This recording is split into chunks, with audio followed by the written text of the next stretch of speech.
Hello, everyone. Welcome to episode 146 of the J Situation Podcast. I'm recording this on January 16th, 2023. How are all you wonderful folks doing this fine day, or this fine evening or morning? I'm recording this podcast a few days early this week, actually. Yeah, it's Monday right now. Yeah, so this episode will most likely go live on Thursday of this week, which will be January 19th. Is that right? That's right? Yeah. Had to check my calendar. January 19th. It's SHOT Show week. So if the stars align, when you are reading this, I will be at the show. You know, theoretically. I have some things to do early this week. I'm not unable to get there. So I'm going to get there a little later. For the festivities. Simultaneously, if all goes according to plan, there will be a brand new sound signature review published. That's right. And this publication is a special one, actually, because it showcases the first public display of Pew Science itself being tested by other companies. That's right.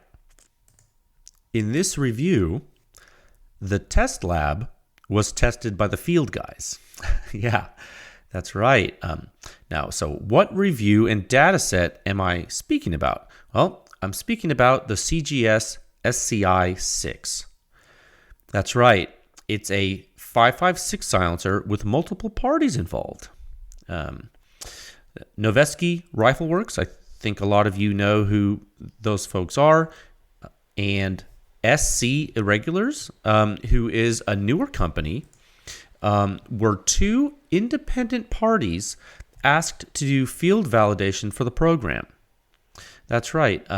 Pew Science, an independent test laboratory, was asked to do the technical validation for the program. Yeah, so this article is the first of its kind published on pewscience.com, and I think it's the first of its kind published anywhere in the world for a silencer. I mean, that's my guess. That's what I think to be true. If that's not true, please let me know if there's something else. But I'm pretty sure this is the first time this has been published like this. It is very rare you would ever get to see something like this. Pew Science members are going to see some first ever data presentation, never publicly shown before in the history of the silencer industry. You know, Pew Science members are going to get some of that. So sit back, relax, and I'll give you a little bit of a preview on this podcast episode. Okay. So future Jay is at SHOT Show. Hopefully he will be able to answer any comments or questions when this podcast episode is published and when the review is published. If for some reason I do not make it to SHOT Show, if for some reason I'm not there, well, something may have happened with my schedule. Okay, we'll see. Can't predict the future, although we try very hard on this podcast. But so before we get into today's podcast topics, if you remember, it was either last episode or the episode before. Remember I told you guys recently that I wanted to do something to help facilitate more people shooting machine guns? I don't know if you remember that, but I did say that. Well, I have made a little bit of headway into that. I am very pleased to announce the addition of a new full podcast sponsor. That's right. The J Situation Podcast is now proudly sponsored by Top Gun Range Houston. That's right. If you are in the Houston area, which many of you are, and even if you're just visiting there, they're worth checking out. In addition to having a 15-lane indoor range, they have the largest firearm rental fleet in the state of Texas. Isn't that cool? You can rent pistols and rifles and shotguns, and that's right, you guessed it, machine guns. That's right. And I know that sounds really fun. But I will also add, when shopping for a new carry pistol, for example, like maybe one that you need to ensure will be practiced with regularly, trying before you buy can be pretty great. So you can check out their firearm rental inventory on their website at topgunrange.com, and you can also find them on Instagram at topgunrange. Okay, so go check them out. Welcome to the effort. Welcome to being a sponsor of the J Situation podcast. I appreciate you guys. So go show them some love.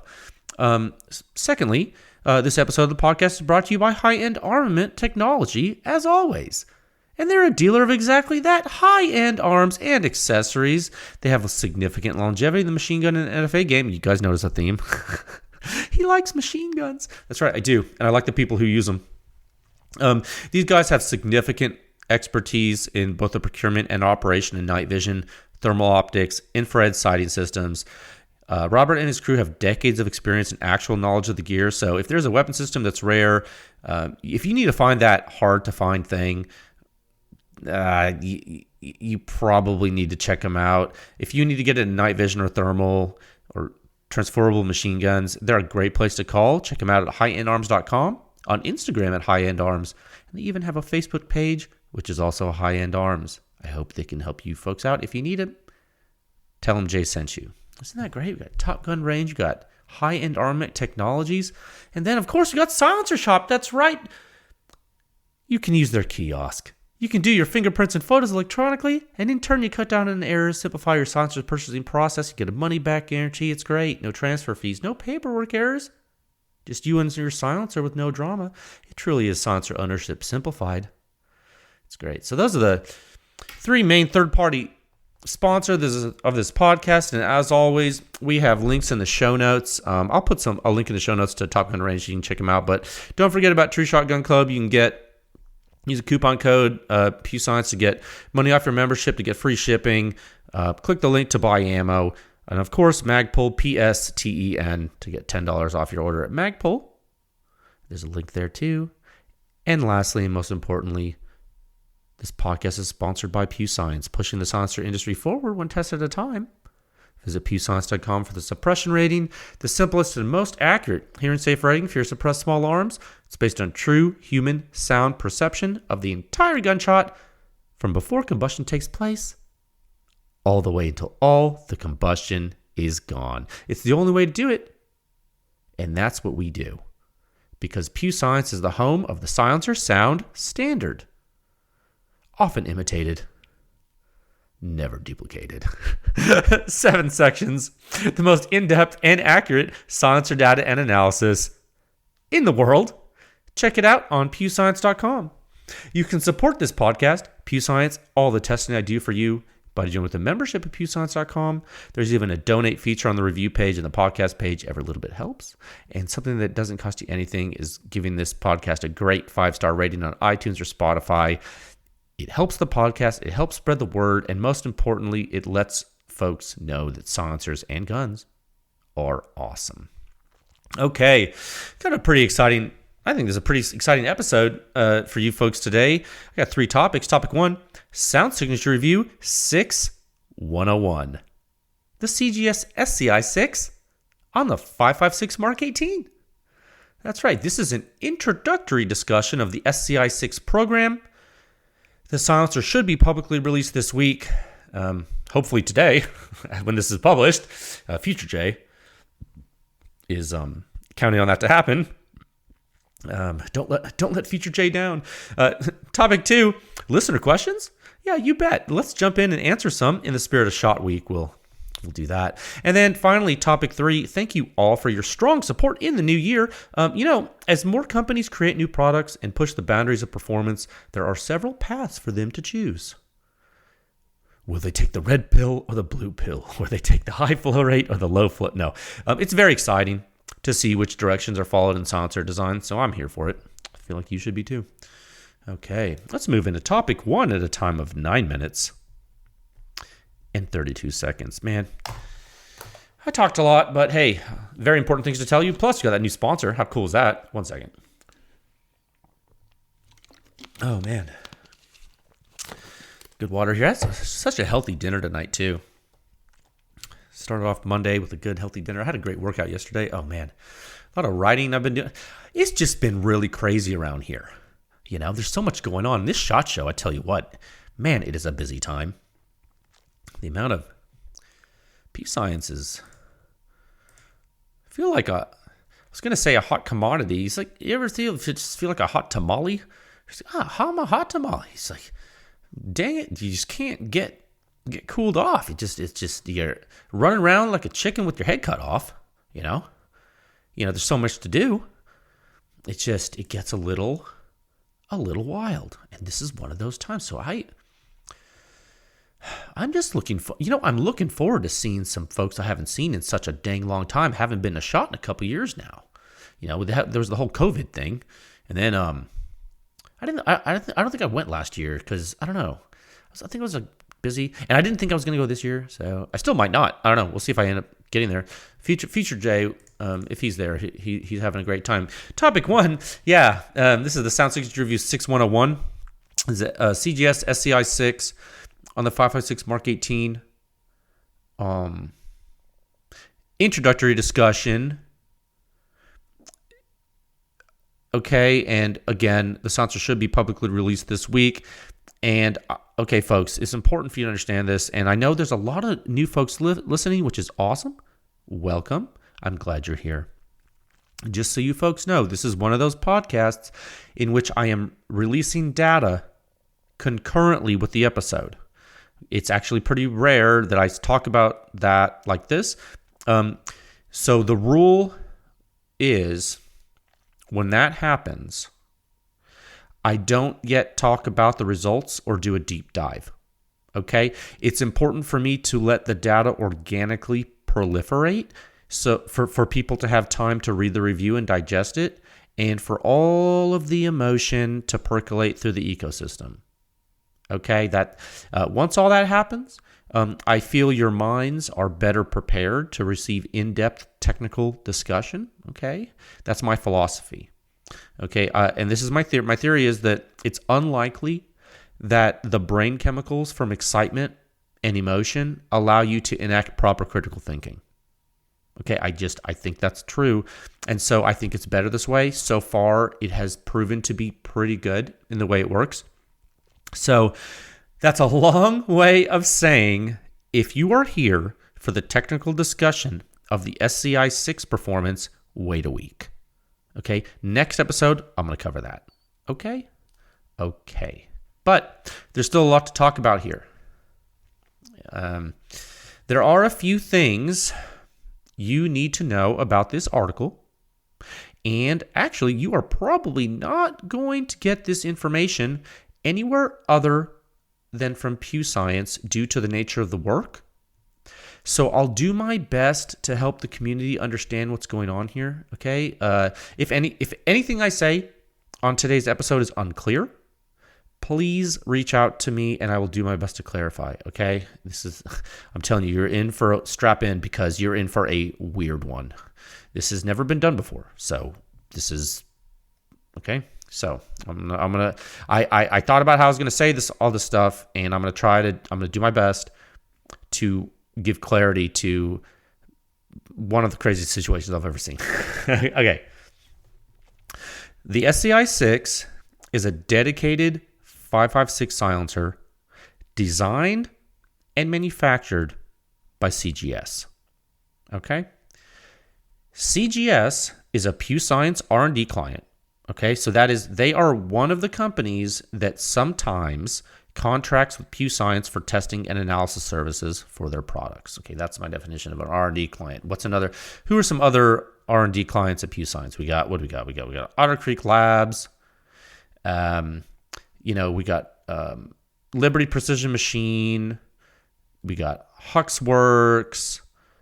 We got Richmond Tactical. You could go to the request for quote page on pewscience.com. You can read some of the clients, the R&D clients that test with Pew Science. Some of the R&D clients aren't there on that page. Some of the R&D clients you don't know, then that things are coming later. But I just want to let you know, for those of you new, sometimes clients choose to have Pew Science validate the performance of their products, and that's what that is. One second, I gotta get a drink of water here. Okay, excuse me for that. Okay, so that's that. So this test report, like several others, comes from an R&D effort. Okay, and you can see that disclosure in the review. That's pretty simple. Get the contract number and everything. So up front, I want to thank CGS for trusting me to perform this work. And it is my opinion, this is just my opinion is that you folks should thank them too, because what I'm about to describe is kind of crazy. Okay, so I'm going to use the term SCI-SIX Program. Okay, let me explain. The SCI-SIX Program is an R&D effort requested by an end user entity called SC Irregulars. Okay? Now, this entity is run by a gentleman named Slade. Slade is a retired SEAL. He has a significant length of service experience, and so Slade had a need for a certain type of 5.56 silencer for the activities in which he currently participates. Okay, so his company, SC Irregulars, solicited CGS Group to satisfy that need. Okay, you with me so far? All right, cool. So CGS was tasked with designing and manufacturing a silencer to meet a need. All right, so far, this may seem similar to like a military or government program to you. You know, it might in the way I'm describing it, and that's because it is very similar in structure. It really is. You know, I mean, it's actually very similar in structure to how a program like that would occur. It just so happens it's on a smaller scale. Okay. So, CGS Group is the program manager of the SCI-SIX program. Okay, CGS did the design and the manufacturing of the silencer based on the needs communicated to them by the end user. Okay, so far seems normal, right? You're like, okay, this sounds normal. Yeah, okay, so, well, this is where it actually gets a little different. So instead of doing this all by themselves, CGS decided to outsource evaluations of variants. Okay, and so what does that mean? What does that sentence mean? Well, CGS didn't just design and manufacture one SCI-SIX. No. They designed and manufactured several. There are actually many variants of the silencer. Okay, what is a variant? It means it's a version of the SCI-SIX. So that you can use the word variant and version interchangeably. It's just that sometimes versions, the word version is typically used because there's a chronology, like you know, version 1.0, version 1.1, version 2.3, version 3, version 4, alpha version, beta, you know. No. It's not really like that, and that's why I'm using the term variant, because all of these were born at the same time, roughly, give or take. So like, they're variants. All right. So there are many variants of the silencer. Not everyone will see everything that is produced or exists. Okay, but I am just telling you what you need to know. Good so far? Okay. Move on. I'm going slow and clear because the fact of the matter is there's going to be so many questions about this, and I bet you a lot of people are going to talk and give opinions about this thing. So I want to make sure I'm very clear about how this works, so there's no confusion. Okay, so moving on. CGS designed and manufactured several variants, but they recognized that to truly produce the best design available for the end user, or in other words, to achieve the program goal, they needed to have the variants evaluated, and they needed to ensure integrity of the evaluation. They needed to ensure that integrity in both applicability to the end user's needs, as well as in the efficacy of the data, the quantitative data. Okay? So what did CGS do? Well, they did something special. CGS tasked 3 independent evaluation groups. Okay? The job of these 3 groups was to evaluate every silencer variant. But there was a catch. Okay? There's a catch. The catch was they were to do it independently. That's right. Blind evaluation. Okay? It's the ultimate test of design efficacy and evaluation efficacy, isn't it? How do you know which group is shooting you straight? How do you know? How would you know? How would you know? Well, I mean, you really wouldn't unless you isolated them. And that's what CGS did. Excuse me. That's what CGS did.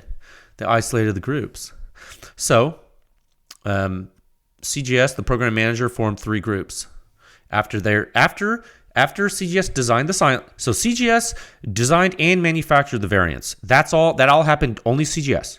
Understand? So for all of you who are like, oh, Pew Science designed a silent. No. You need to really listen. CGS did a design and a manufacture of silencer variants. Okay, they did that. So then what? They formed 3 groups after that. This was a long time ago. They did this. CGS formed 3 groups as part of the SCI-SIX program. Group 1. This was SC irregulars. Okay, so who is that? Well, that's Slade, and whoever else Slade decides is part of that group. Okay, none of my business. Okay, I don't ask questions. None of my business, frankly. Really, I wasn't in Group 1. Don't know what they do. Group 1's job, what was their job? Field validation of all the variants over the past year. Okay, that's Group 1. Group 2. Group 2 was Noveski Rifle Works. That's right. So who from Noveski was in that group? Well, a bunch of shooters, actually. A bunch of shooters at Noveski. I want to say, and I don't know, again, it's Monday. I'm not there yet, but I think I might meet some of them at SHOT. I've been told I will meet some of them. So as of the time of this podcast recording, I have no idea who these people are. Never spoken to them in my life, actually. I've never spoken to those people in Group 2 in my life. What was Group 2's job? Field validation of all the variants, just like Group 1, but separately from Group 1. That's right. Over the past year, just like Group 1. You like that? Okay, that's cool, right? Okay, so I told you there were 3 groups. Who was the 3rd group? Pew Science. That's right, me. That's me, Jay. Same thing, same thing I do every time. Testing and analysis in accordance with the silencer sound standard. You kind of know what I do. This is the 146th time I've talked about it. No, it's true though. What was my job? What was Group 3's job? Well, my job was to be the test lab. Laboratory validation. Okay, so Group 1 was field validation. In the end users group, Group 2 was a multi-party shooter field validation, a rifle company. Group 3 was laboratory validation, Pew Science. Okay, so all 3 groups. Now this is kind of important. This is actually, and it's really cool. And I'm actually really excited to be talking about this because I just think it's so cool. All 3 groups were instructed to report their findings to the program manager, CGS. Okay, and I can tell you, and Bobby told me this the other day, which I actually laughed. It tickled me. I can tell you, Bobby, the head of CGS, he had to, on more than one occasion, use earmuffs when people called him from some of the groups. Like, you know how like when, you have your kid and then like someone says a bad word and you put your hands over their ears, like earmuffs, so they can't hear it. That's like he told me that he had to do that because he didn't want to know anything from the group. Like, he didn't want the groups telling him stuff, out of turn. Like, he didn't want to know anything until all the groups had finished. You know what I mean? Like, he was he was basically firewalling himself. Okay. And you know what's really interesting? He didn't see my answers until I sent him and the rest of CGS a summary of my findings. Like, I was like, I joked. I know the guys at CGS because, they've actually supported Pew Science for a long time. They've supported the research cooperative. They believed in me from the beginning, and they also, I've tested. I think I met Josh on the internet like 15 years ago or something. So, or something dumb, he's been, probably not that long ago. It's probably like 10, 12 years ago. But, a lot of people joke, it's like, oh yeah, we keep Josh in the basement, like designing. He like pops up at 3 a.m., designing a silencer or something, like, he's just like a unique, he's a very specialized and talented individual. And then it's funny, I was talking to Bobby about that, and I was like, I'm just the data monkey. Like, these silencer companies, like, they hire me to test silencers, that's part of Pew Science. And like, I disappear for like weeks at a time, and they're like, what's going on? Like, and then all of a sudden I'll pop up, be like, okay, I'm done. Here's everything. And they're like, what did you cut? I was like, I was in the lab, man. I was gone. Like, outside of communication. So it's like, it's funny. So like when they were talking about all the user groups reporting their results to the program manager, like, everyone obviously has their own communication styles, right? And like mine, if any of my clients are listening, which I'm sure they are, like, you guys know how like regimented I am when I communicate with you. Like, when I talk to you, like on the phone or just BSing on on the Instagram or whatever, like I'm just like casual. But like when it's like official business communication, I'm very rigid. Very rigid. And so that's what I get. I give a very rigid summary. So it was actually like, I take it to be one of the biggest accomplishments of the Pew Science effort to date. I'm very proud of this. So guys, that's what this article is. This article is showing you the Pew Science Test Laboratory report for the CGS SCI-SIX program in the least redacted way possible. At a very high level, I'm going to tell you about the program results right now in general. Okay, it's actually really exciting, and I'm super stoked to be able to tell you about this. And I think I'm going to put this part that I'm about to tell you in the article too. I have not finished writing this article yet. It's Monday, okay, and I started yesterday. I have a lot to do. So we'll see what I write when I write it. But let me get a drink of water 1 second. Oh man, my bottle's almost empty. Okay, so I'm gonna give you guys high level results. I'm not gonna give you like any numbers yet because I want you to read the article. First thing. Oh, this is so cool. Like, I still can't. It doesn't even seem real. Okay. First thing, the performance characteristics of all the variants, like, how do I say that? The performance characteristics of note from each variant were common across the groups. Okay, that was like the first thing that was kind of weird. So, not weird, but interesting.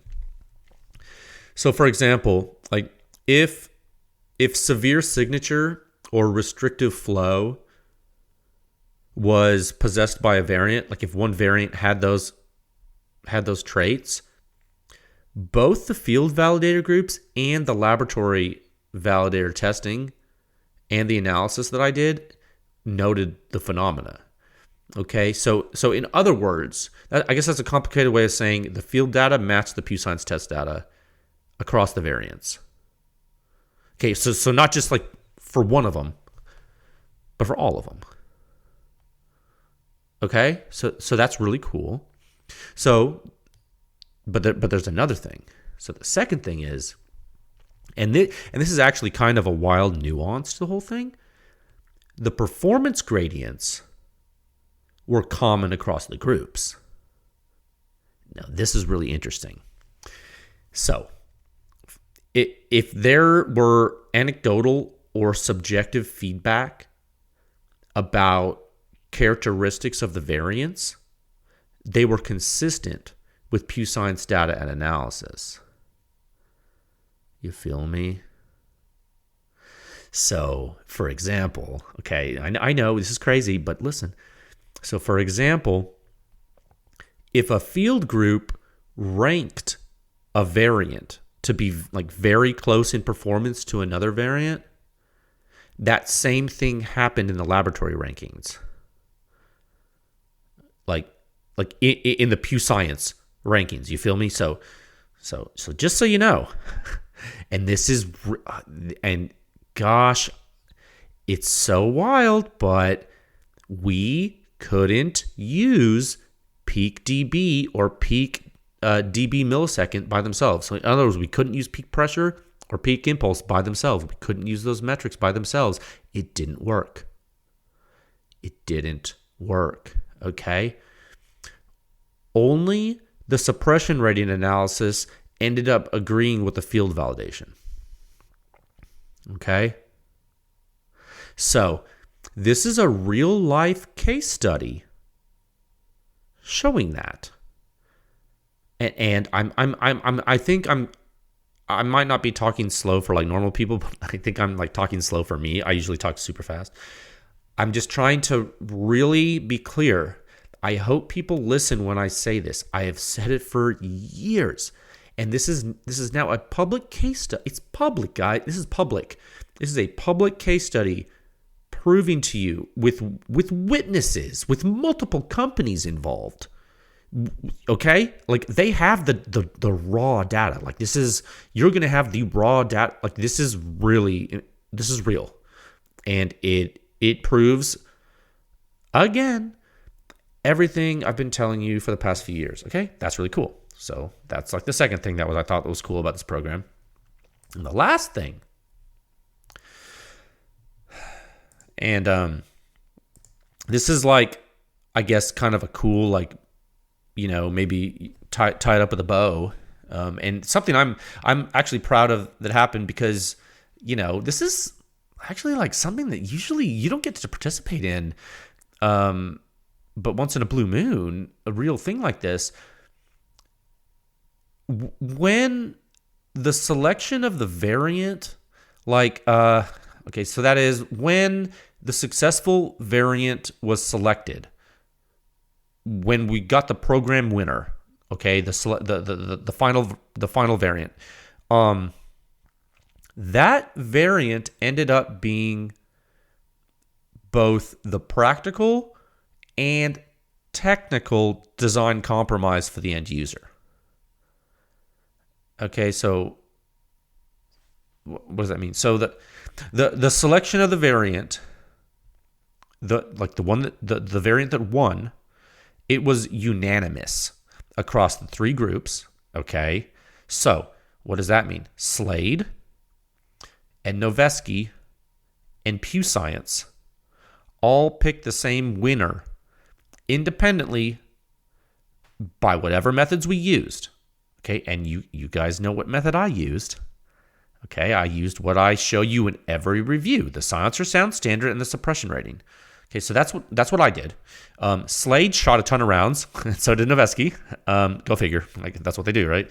I'm actually super stoked to meet those people at SHOT, so I can talk to them about a lot of this. I have questions. I'm so honored to even be mentioned in this group of people. Like it's so weird. Like I remember I started this thing in 2019, and then in 2020 I published the first article, and now I'm talking 100. It's on the 146th episode here, and I'm mentioning my company Pew Science and the same as a freaking former SEAL and Noveski. It's like, what? Is this real life? Like, are you serious right now? It's like, I'm so like humbled. I'm like, oh my God, like they trusted me to do this. That's wild. So, 1 second. Excuse me. So, Those are like the high level takeaways, right? That's like super high level bird's eye view of like the overall program and how it was structured and how it worked and like what happened, which I think is really neat. So the next thing you guys are going to want to know is, well, how did it do? It's like, Jay, shut up. Tell us about, like, how did the SCI-SIX perform on the Mark 18? How did the winner perform? Why did it win? What made it better? You know, you might be asking that. Like, you know, well, how come like you did all this stuff? Well, what happened? What happened? Well, so those are a lot of questions. And since I'm recording this podcast several days ahead of time, I'm not exactly sure what else you're going to ask me, so what I'm going to do, and I planned this, I thought through what was going to happen. So I'm going to attempt to answer some questions preemptively now. Okay. But first, let me pause this really quick. And since my bottle of water is empty, I'm going to go get more. I'll be right back. Okay, I'm back. Sorry about that, guys. I guess I ate, had some really neat food tonight. It was just a little more salty than usual. And I guess maybe more thirsty. Okay, so what was I saying? Oh, right. I don't know what you're going to ask because sometimes it never ceases to amaze me, the feedback I get on reviews. And you guys have the best questions, and I think it's really cool. And sometimes I forget, like, the state of mind that some people might be in, and since I see this stuff so often. And so I'm always happy to answer questions. I just never know where it's going to go. So I'm going to try to tell you more information now without going into a full technical dive, just because this is not the time or the place. We'll have to do that next episode. But I'm going to give you enough information right now to help you while you read the article for context. Okay. So I took some notes. So, all right. The SCI-SIX is an evolution of the Helios family of silencers. Okay. It's smaller diameter than a Helios. Okay. So take it like a Helios QD. It's smaller diameter than that. It has a dedicated bore for 5.56, and it's made of Inconel. Okay. Technically, you can probably shoot something bigger than a 5.56 through it, but you didn't hear that from me. Okay. It's pretty much just treat it as a dedicated bore 5.56 for now. Okay. I don't want to anyway. It uses a left-hand threaded mount. Okay. So the mount threads to the silencer with left-hand threading. Okay. And the mount that was tested, like with all the variants, was a flash hider. Okay. So there's a flash hider. The system weight, like the whole thing, it's lighter than RC2. And you can see that in the review. It's all written there. So that's some good context for you. It's about the same length as an RC2. Okay, so it's actually it's larger diameter than RC2, and it's the same length of the RC2, and it's lighter. Okay, so and it's all Inconel. It's a solid Inconel. So okay, so very interesting, right? So it's kind of interesting. The variant that won, or I'm going to call that the selected variant, it performs pretty competitively. You're encouraged to look at both the muzzle and the ear suppression ratings of the Mark 18 that are published in the review that you should have at the time that this podcast is published, unless of course you're like up super early and you're a time traveler, which I know you're among us. I've seen you before. You sometimes let me know you're time travelers, and frankly, I'm a little disappointed you didn't ask me to go in your time machine with you. No. But please, you're encouraged. Look at both the muzzle and the ear suppression ratings on the Mark 18. Because remember, this is the standard Mark 18. It is not tuned.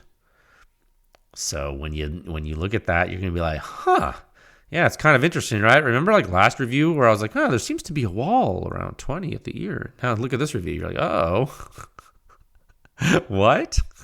Yeah, but that's not all. There's actually, well, and okay, I'll talk about this right now. This is actually kind of crazy. And this is going to blow your mind. So in the technical discussion next week, we're going to talk more about the performance, but I want to highlight something very special here. I am doing something special with the member version of the review. The member version is going to include some performance data from some of the variants. That's right. If you're not okay, so how should I say this? Well, you're not getting everything. Okay, you're just not going to get everything, but members are going to see not only real data from the tests of the variants that weren't selected, but the members are also going to get annotated commentary about the variants and why they were not selected. Okay, you're going to see some wild stuff. This is probably the closest look into silencer R&D you have ever been able to witness as a member of the public. Excuse me. I don't know where you would see anything like this ever. Some of the variants did things that were pretty wild, but they didn't meet the program requirements. Okay? And you'll see it in the data.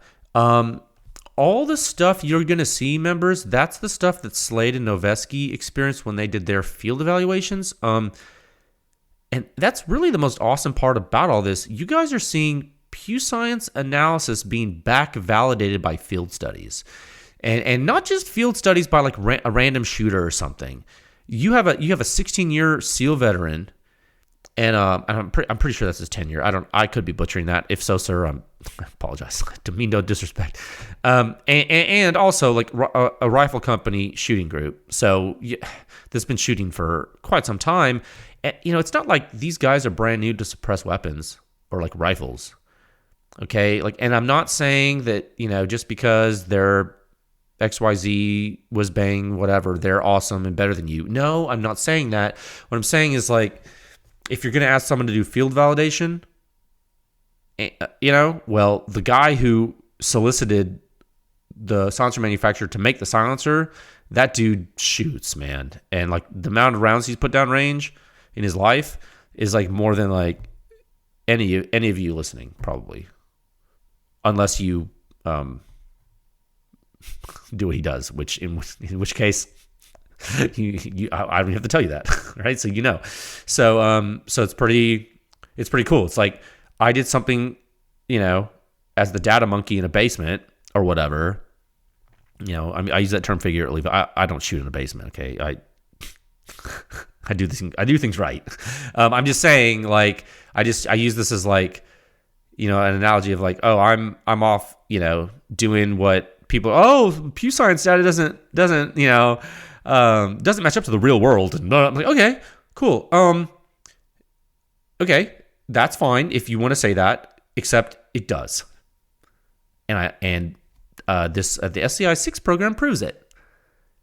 But don't take my word for it. Ask the shooters. That's right. Okay. Oh, you're not going to believe him? Well, I don't know who you're going to believe. You're not going to believe him. So, what else did I want to tell you that you're going to, or what else did I want to say that you're probably going to ask? Oh, right, the mount. The mount's new. I've actually evaluated it for a couple of years now, if you can believe that. Sometimes on social media, you'll see me post something. You're like, what's that? And it's just something I'm posting because I'm this is something I'm messing with. And I'm not giving it a lot of thought, but nothing I post is off limits to post. I just, sometimes I'm just using it. So I'm going to grab that. That looks cool for today. I think it'll make a cool picture. And and then I post it. A lot of people have accused me of promoting stuff to market it or something like that. It's no. I'm sorry you think that, but I literally just post things that I think that look cool, and I don't get compensated for it, for posting a picture or something. So I don't if you don't if you don't like what I post, well then don't look at it. I don't want to tell you, you know what I mean?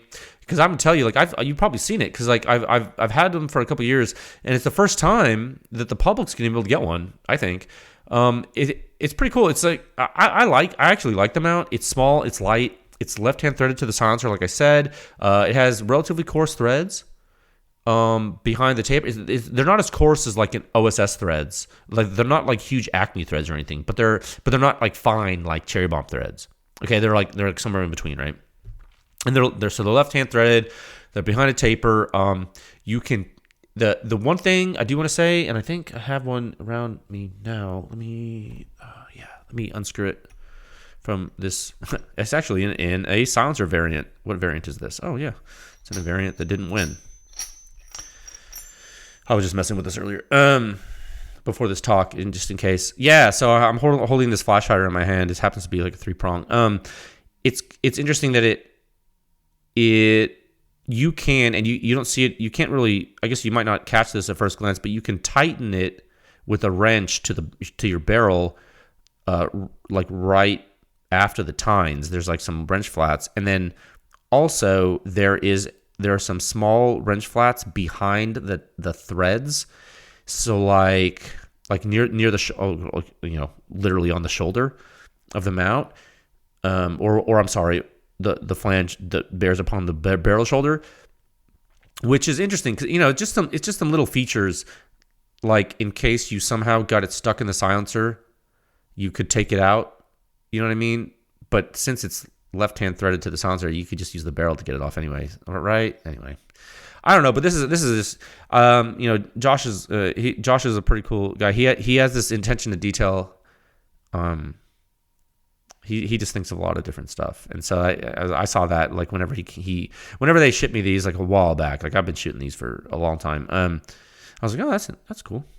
I like it because it's real short and small. It's like, kind of tiny. So yeah, anyway, we'll talk about that later. We don't have to go super deep into that right now, but I know people are going to ask about the mount because it's new. It's like no one's ever seen it. Like no one's ever used it other than me and Slade and Noveski. I don't know, maybe some other whiz-bang folks that like don't have names and their faces are blurred.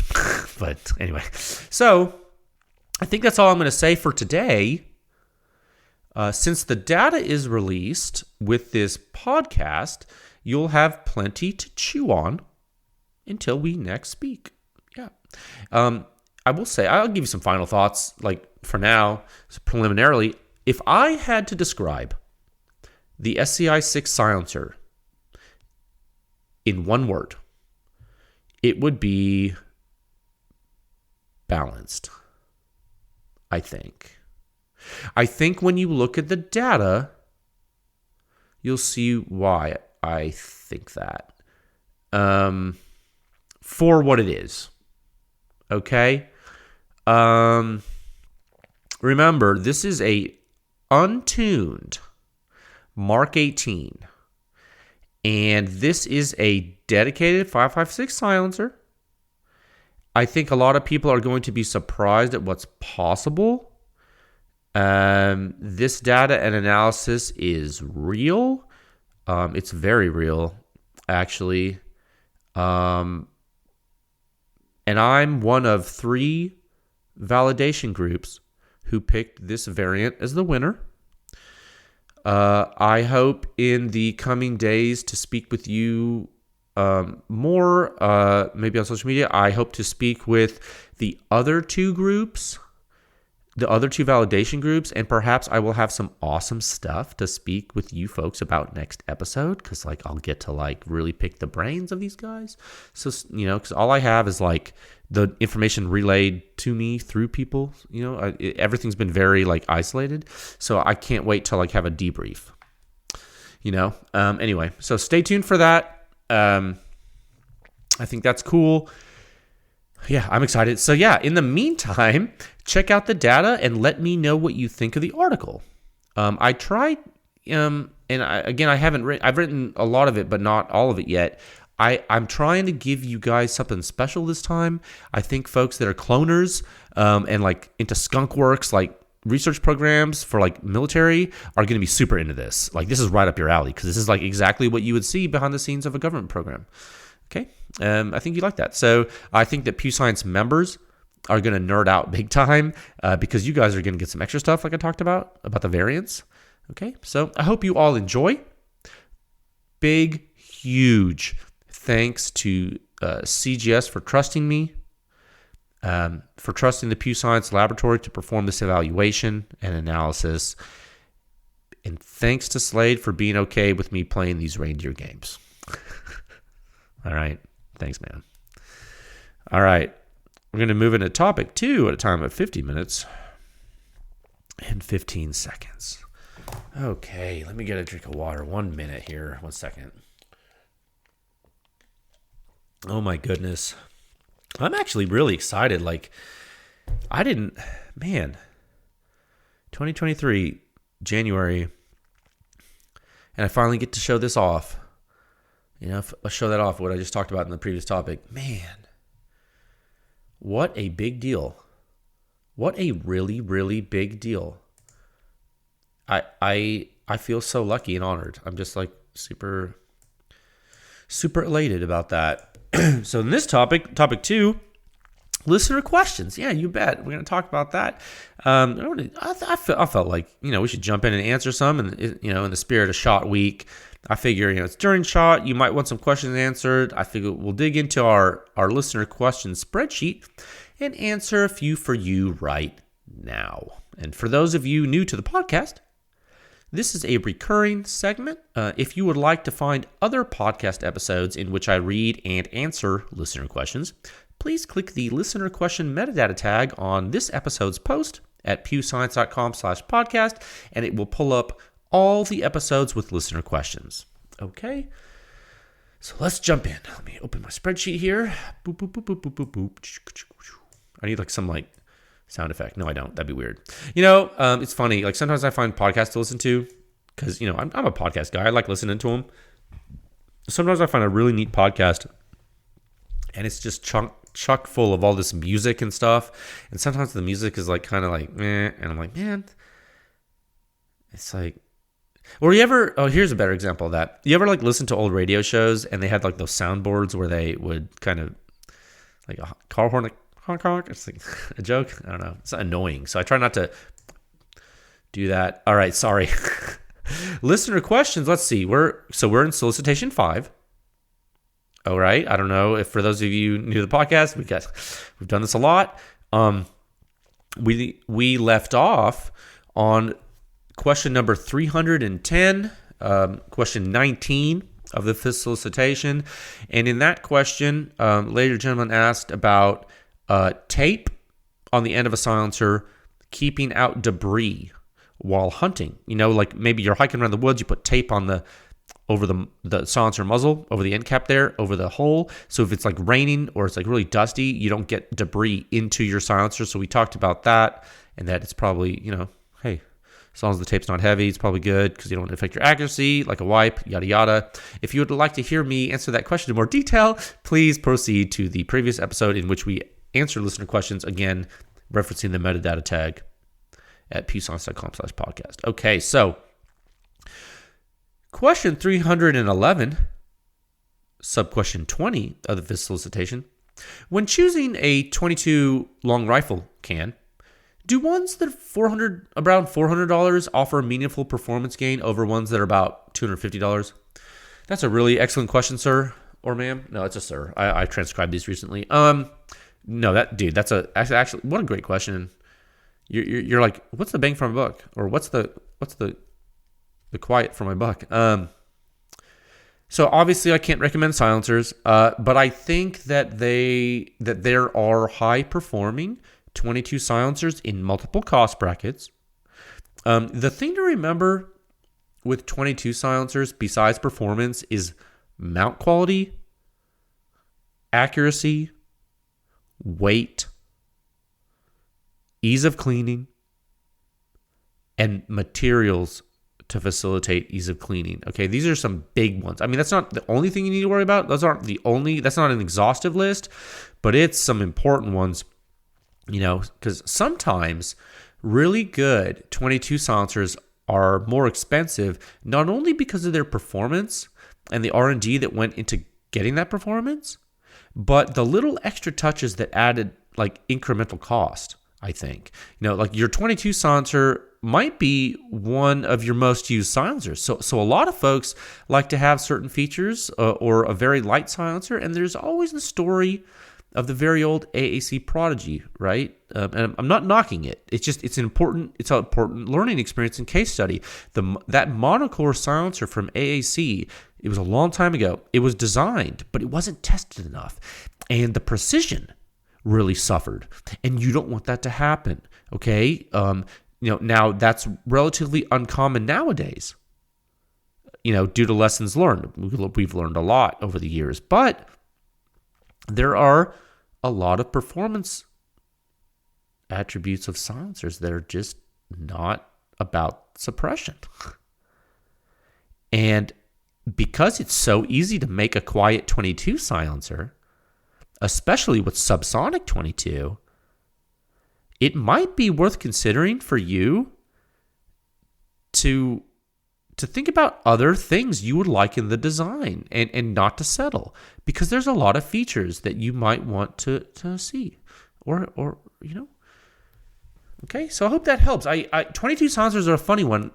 Obviously, I haven't shown them much in the standard because I don't feel right now that they are the most important for the public. I think that we need to understand hearing damage potential and exhaustively characterize it. And 22 silencers, I think, sure, are some of them not as quiet? Absolutely, but those are the things that, because they're so quiet, people can kind of give you really good experience with them, and chances are you're not going to blow out your ears horribly.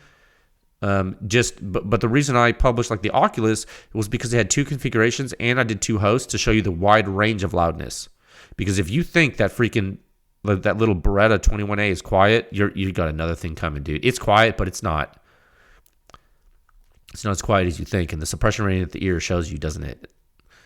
Go look at that Sound Signature Review 1. The first one. What was that? What was the first? The first one was the bolt action. Was the second one the whatever it was.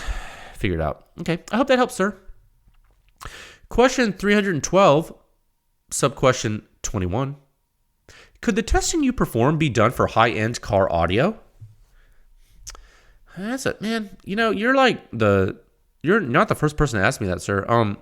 Not really in this way. What you're seeing, it's actually, but yeah, I can do it. Like, for example, like PewSoft can do it, for sure. But it's just that we would probably go. No, not probably. Let me back up. PewSoft can do it, but the regime change would happen. Like, we would go from measuring very short duration events to measuring very long duration events. Like, due to the nature of normal audio, like music or speech, we don't need to collect data at as high a speed. So we can slow down the data recording speed because the events are happening much more slowly. So we have to use a very fast speed with PewSoft when measuring gunshots due to the extremely fast transients. That's right. I talked about transients. It's a part of the waveform. Anyway, with car audio, there are certainly transients. Of course there are. But a lot of the information is steady state, relatively, and it requires a different type of data acquisition. PewSoft can do both. That's the beauty of it. I designed and built it, and it can do anything I tell it to do. That's the beauty of being the architect. So something to keep in mind is that we can also investigate the hearing damage risk of the car audio. That's why you would want this, yeah. And I suppose if we did this, we would probably place sensors 6 inches right of your right ear if you were the driver of the car. Maybe we put one near the window too, because that'd be right near a reflecting surface. Very interesting. We're not in the free field now, are we? Yeah, the car's not the free field anymore, is it? No. We're testing inside. It's different. Maybe 2023 will show you some of that at PewScience. It's not in a car, but maybe we will. Maybe I'll shoot a gun in the car for you. Maybe I'll shoot a gun out of a car with the window. Well, I'm not going to shoot through the window. open the passenger window, shoot a gun out of a car, tell you how loud it is inside. Would you guys like to know what the suppression rating is in a car? According to some people, some other people that test silencers, they say it's the same, right? They say it doesn't matter where you test. That's false. Okay, thank you for the question. Question 313, sub-question 22. Did you ever contact or look into getting Ron Allen on the podcast? Just curious. Sir, I did, actually, and I didn't receive a response. It's weird. He reached out to me a long time ago. I didn't link back up with him fast enough. That was on me, and I missed him. And then I reached out to him, and he hasn't got back to me. So it's like we're playing email tag or something. He's probably busy, I'm assuming. Ron, if you're listening, or hey, if anyone knows Ron, let him know. I'd love to speak with him sometime. I think it'd be awesome. I'd be super honored, actually. I'd be super honored to have him on the podcast. I consider him part of Silencer history, so I'd be honored. Okay. Let's do one more. Question 314, sub-question 23. And how are we doing on time? Yeah, this is good enough. New Knights armament cans for the KS-1 going to be revolutionary, or are they there to fulfill a contract RFQ? All right, let me get a drink of water for this one. Okay, that's a great question, actually, sir. I think I know where you're going with this. I actually don't know, man. I assume it's a high flow silencer. Here's the thing about high flow rate silencers is that some are extremely loud and some are less loud, and some do pretty well with sound and flash. But it is very rare to have a silencer have a high flow rate and stellar sound performance. Very rare. It just is. And I'm very excited to see what the future holds. And funny enough, this week at SHOT, it seems like a lot of folks are releasing new products. And so that's pretty neat. And with regard to the second part of your question is, like, you're asking, are they just fulfilling a contract RFQ, like a request for quote? Well, it's Knight's Armament, so yes. Well, I mean, don't they have like the most NSNs of like any weapon company? Yeah, man, what? You think they're just going to start making all new stuff just for you? Probably not, man. They're probably going to chase the contracts because that's what they do at scale. Like, aren't they like a primarily like, anyway, I don't know what their business is, but like, I'm pretty sure like, yeah, I'm pretty sure they came up with it because there was a need from like the warfighter, to use a cliche term, but a term that is definitely used, right? Probably to win a contract. That's what I think. I don't know that for sure, but hey, that's my answer. Okay, I am going to highlight that row, so we'll leave off there. I think that was good for now.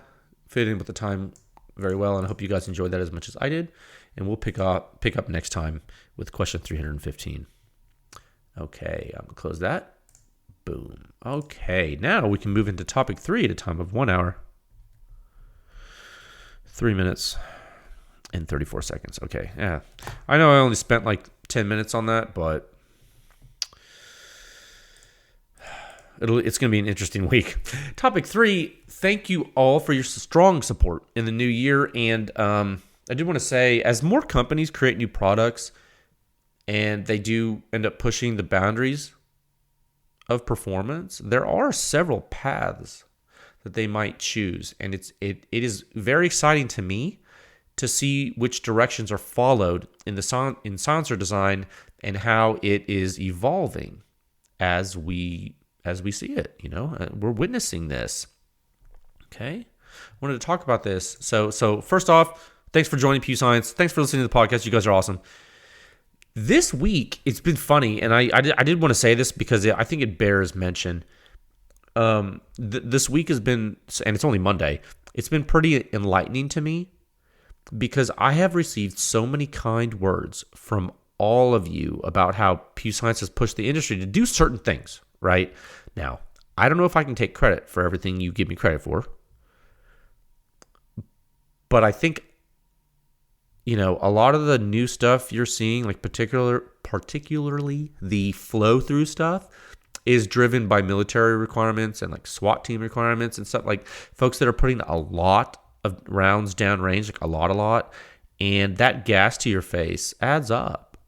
It really does. And people do get severe illness from this over long periods of time. And you see the design changes over the years. So we'll see what 2023 brings us. This year of our Lord 2023. We'll see what 2023 brings us. I don't know. I think it would be very cool. And from what I have seen so far, like actually today, Monday, more new stuff is coming. And when this podcast releases on Thursday, I'm sure there's going to be even more. Okay? So yeah, I think this is a great time to be in the silencer game, and I think things are definitely accelerating. Okay? And so I hope you guys enjoy the SCI-SIX program article. It's the first of its kind. I think if it's the first of its kind ever. And so please read it. Let me know if you have any questions. We'll talk technically next episode as shot recovery commences. Gosh, here's hoping for no sickness. Wash your hands pretty often when you go. It's like, in my experience, there's all kinds of germs. I'm not a germaphobe, but dang, man. You shake hands with about 1,000 people.